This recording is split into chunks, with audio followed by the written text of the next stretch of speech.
Hola, soy Daniela Avilés y somos estudiantes del Instituto Manuela Beltrán. Hola, soy Marcela y somos estudiantes del primer semestre de auxiliar de enfermería. Hola, mi nombre es Giselle y les vamos a hablar de la importancia de las medidas de bioseguridad.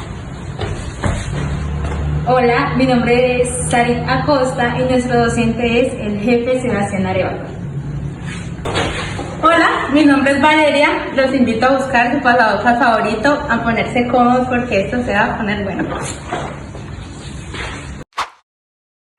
Los 5 momentos de la higiene de manos. El primero sería antes de tocar al paciente. La higiene de manos se debe realizar antes de tocar al paciente o aproximarnos a él en algún momento. La segunda sería antes de una tarea aséptica. Es inmediatamente hacer higiene de manos antes de hacer cualquier tarea aséptica o cualquier procedimiento aséptico. La 3 sería después de una exposición a fluidos corporales. Después de cada exposición a fluidos corporales se debe hacer la higiene de manos y también al retirarse los guantes en cualquier ocasión que se haga este procedimiento. La cuarta sería después de tener contacto con el paciente. Es recomendable hacer higiene de manos después de tener cualquier contacto con cualquier paciente o algún procedimiento. El quinto sería después de entrar al entorno del paciente.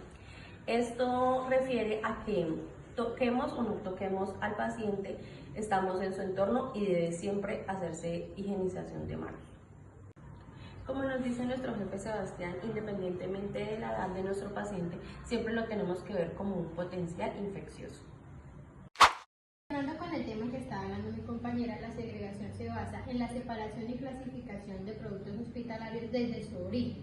Esto tiene 5 puntos importantes a manejar, que sería la seguridad, el cumplimiento normativo, la efectividad de eliminar residuos, la protección ambiental y la prevención infecciosa. Estos residuos hospitalarios están divididos entre diferentes colores, para que así sea más fácil su manejo para personas de enfermería de salud o para las personas de la calle.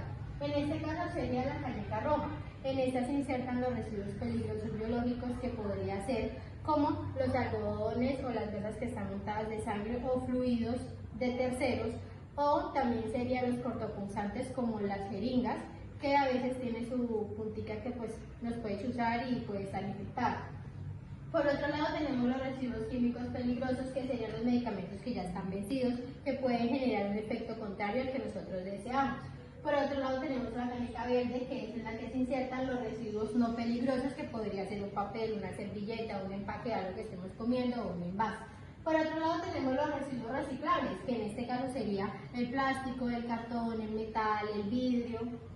Por otro lado tenemos los residuos anatomopatológicos que vienen en la caneca negra, que serían los tejidos o las partes del cuerpo muerta que están amputadas o fluidos de personas terceras. La higiene es uno de los principales métodos utilizados en la medicina preventiva. Tener una buena higiene es uno de los factores que contribuyen a tener una buena salud. Entre los aspectos que abarca tener una buena higiene se encuentra el lavado de manos, ya que precisamente esta estructura anatómica es uno de los principales medios de comunicación entre el mundo y nosotros. Este aspecto causa que también sea una vía de infección. Está comprobado que tener las manos limpias disminuye el grado de exposición a posibles agentes patógenos. De esta manera podemos decir que la importancia del lavado de manos quirúrgico es garantizar un alto grado de asepsia durante el momento previo y posterior de una cirugía. El lavado de manos con agua y jabón interrumpe la cadena de transmisión de enfermedades del contacto directo. Es la manera más sencilla y eficaz de poder prevenir ciertas infecciones. A continuación, vamos a hacer la simulación del lavado de manos. Con mi vinilo, que en este caso va a ser azul, el cual va a ser referente al jabón. Con mi compañera,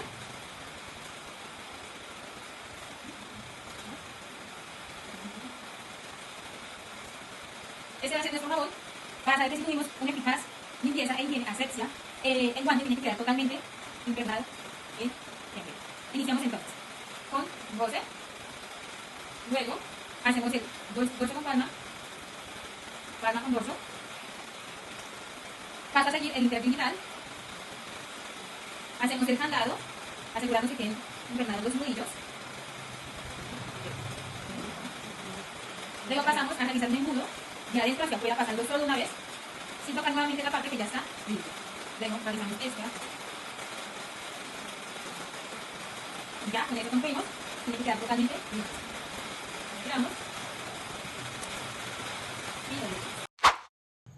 Niña, quíteme ese pelo de encima. Ay, pero ¿por qué, señora? Porque es que me fastidia, me asfixia.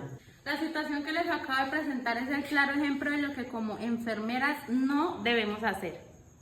A continuación les voy a mostrar qué elementos de protección personal son los necesarios para un servicio tan básico como el que le estaba realizando aquí a la señora, que sería una canalización. Buenas noches, doña Rosa, ¿cómo está? Bien, bien. Doña Rosa, le voy a realizar un procedimiento, le voy a hacer su respectiva canalización para la suministración de su suero. Va a ser un poquito incómodo, pero tranquila que va a ser rápido. Tranquila, mamita. Viendo las situaciones que les presenté anteriormente, como ustedes se pudieron dar cuenta, se encuentran demasiadas falencias en estas situaciones. A continuación les voy a explicar el uso adecuado y la importancia de los elementos de protección personal.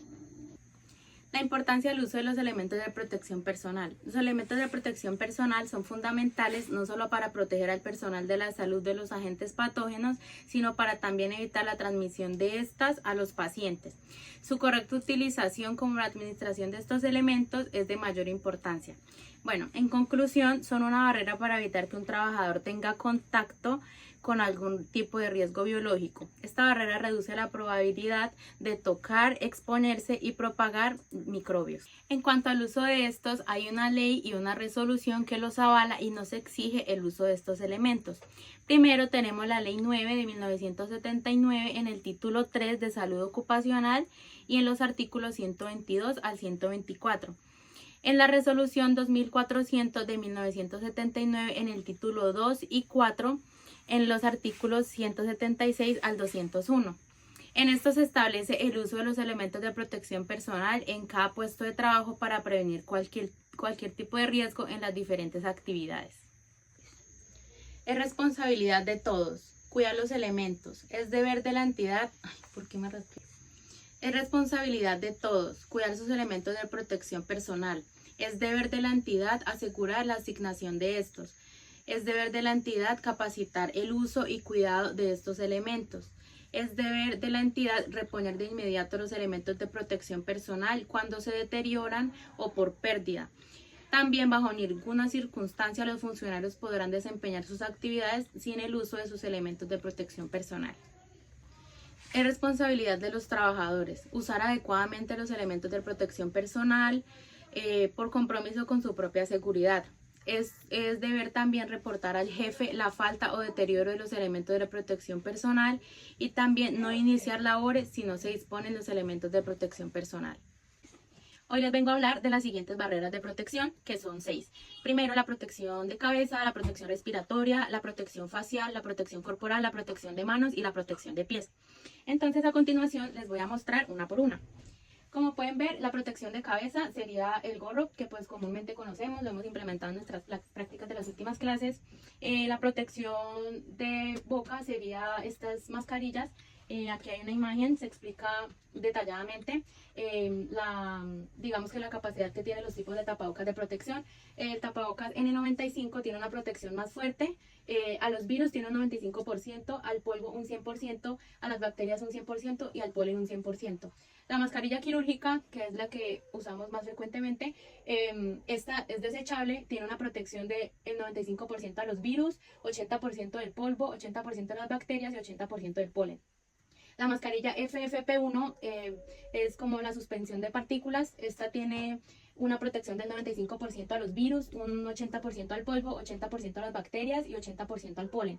La mascarilla de carbón activo tiene el 10% de protección para los virus, el 10% de protección al polvo, 50% de protección a las bacterias y 50% de protección al polen. Las mascarillas que tenemos aquí abajo, eran las que comúnmente estábamos usando erróneamente cuando hubo la pandemia por el COVID-19. Aquí, como lo dice claramente, la mascarilla de tela tiene 0% de protección al virus, 0% de protección al polvo, 50% de bacterias y 50% de polen. Y la mascarilla de esponja, que es la que menos tiene protección, al virus 0%, al polvo 0%, a las bacterias 5% y al polen el 5%. Continuamos con la protección facial, sería, en esta vemos las máscaras y las gafas. Como por siguiente tenemos la protección corporal, que serían las batas o pues estos overoles. También tenemos la protección de manos, que serían los guantes de látex, los guantes de nitrilo.